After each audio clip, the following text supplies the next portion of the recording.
High friends, welcome to Sam's kitchen. Friends, आत्ता ना भाजी मंडईमध्ये गेलं ना की असं होतं की काय घेऊ, किती घेऊ आणि ते घेतल्यावर त्याचे पदार्थ किती करू. कारण एवढ्या प्रकारचे अगदी पराठ्यापासनं, भातापासनं, चटण्यांपासनं एवढं करू शकतो ना आपण. आता त्यातलीच आपण एक ना भाजी वापरून आहे ना त्याचा पुलाव करणार आहोत. फ्रेंड्स, काय होतं माहिती आहे का, इतर वेळेला आहे ना कोथिंबीर तशी महाग मिळते बरं का, पण आत्ता इतकी छान स्वस्त मिळते म्हणून आपण आहे ना ताज्या कोथिंबीरीचा असा कोथिंबीर पुलाव करणार आहे. 3, 2, 1. आपण कोथिंबीर पुलाव करणार आहे. त्यासाठी मी काय केलंय की पुलावचा तांदूळ एवढ्या आपल्या ज्या आमटीची वाटी असते तेवढं 1.5 वाटी आपण पुलावचा तांदूळ घेतलेला आहे आणि तो स्वच्छ धुवून काय केलंय की आपण आहे ना शिजवून असं चाळणीवर काढून ठेवलाय. आपल्याला हे खूप महत्वाचं आहे कारण पुलावला ना तांदूळ असा छान मोकळा लागतो ना.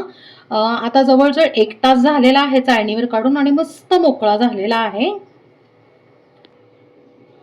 या पुलावसाठी आपल्याला हिरव्या भाज्या लागणार आहेत, ज्या अवेलेबल आहेत त्या.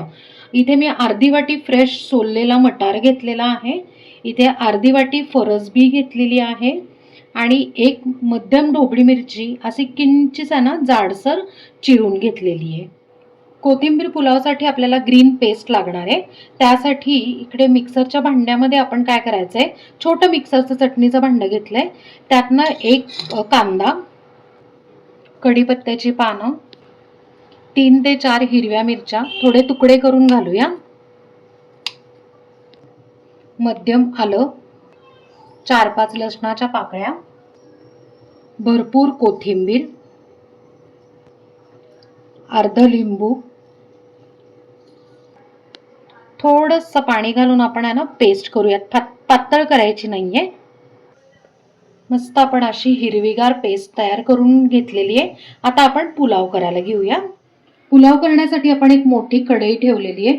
अगदी त्यात छोटासा डाव तेल टाकलेलं आहे. आता त्यात ना 1 चमचा तूपही घालूया. तेल तूप तापलं की त्यात ना आपण आहे ना काजूच्या पाकळ्या तळून घेऊयात. किंचित हलक्या गुलाबी करायच्या, लाल करायच्या नाहीत. कारण काय होतं माहितीये का की काजू तळला ना तर थोडासा गुलाबी तळून घेतला की तो ऍक्च्युअल कलरवर येतो ज्या वेळेला काढून त्यावेळेला, कारण थोडासा रंग तो चेंज करतो. हे जर तुम्ही ना डार्क तळला तर मग काय होतं की काळपट किंवा करपट असा होतो काजू. काजू मस्तपैकी गुलाबी झालाय, काढून घेऊयात. काजू काढून झाले की त्याच तेलात अर्धा चमचा जिरे, हिंग. आता आपण ना भाज्या टाकणार आहोत, पण आपण आता इथे फरसबी आणि मटार टाकणार आहोत. कारण काय होतं माहिती का की मटार आणि फरसबी शिजायला वेळ लागतो, ढोबळी मिरचीला शिजायला वेळ नाही लागत. फरसबी आणि मटार आहे ना छान आपण ह्याच्यात मिक्स करून घेऊया. आता या भाज्या शिजवून घेऊयात. 1-2 मिनिटं लो फ्लेमवर आपण यांना वाफ काढून घेऊया. 2 मिनिटं झाले, आपण चेक करूया.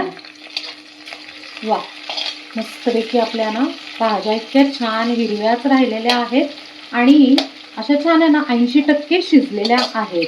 आपल्याला तशाच पाहिजे, थोड्याशा अशा क्रंची. आता काय करायचंय की ढोबळी मिरची आपण टाकून घेऊया. आता अगदी 30 ते 40 सेकंद आपण यांना ढोबळी मिरची याच्यात परतून घेऊया. म्हणजे रंग सुद्धा हिरवा छान राहतो आणि ना थोडासा तो क्रंचीनेस असतो ना तो सुद्धा तसाच राहतो. 30 सेकंद आपण यांना ढोबळी मिरची परतून घेतली. आता आपण ही जी पेस्ट केली होती ती टाकून घेऊया. पेस्ट टाकली की चवीप्रमाणे मीठ टाकायचं. आता ही जी पेस्ट आहे ती आपण यांना कच्च्या इन्ग्रेडियंट्स पासून बनवली आहे. सो काय करायचंय की 1 मिनिट आपण आहे ना या फोडणीत आहे ना ही पेस्ट छान परतून घेऊया. 1 मिनिट छान आपण पेस्ट परतलेली आहे आणि तुम्ही बघू शकताय की ना मस्त त्याला तेल सुटलेलं आहे. आता काय करायचंय, हा जो आपला शिजवलेला भात आहे तो टाकून घेऊया. आता भात टाकून झाला की आपण छानपैकी मिक्स करूया. फ्रेंड्स, आपण पुलाव मिक्स केलेला आहे आणि कलर तुम्ही बघू शकताय, मस्त हिरवा कलर आलेला आहे. आता झाकण ठेवून 1-2 मिनिटं आपण वाफ काढून घेऊया लो फ्लेमवर. 2 मिनिटं झालेले आहेत आणि मस्त अशी ना वाफ आलेली आहे.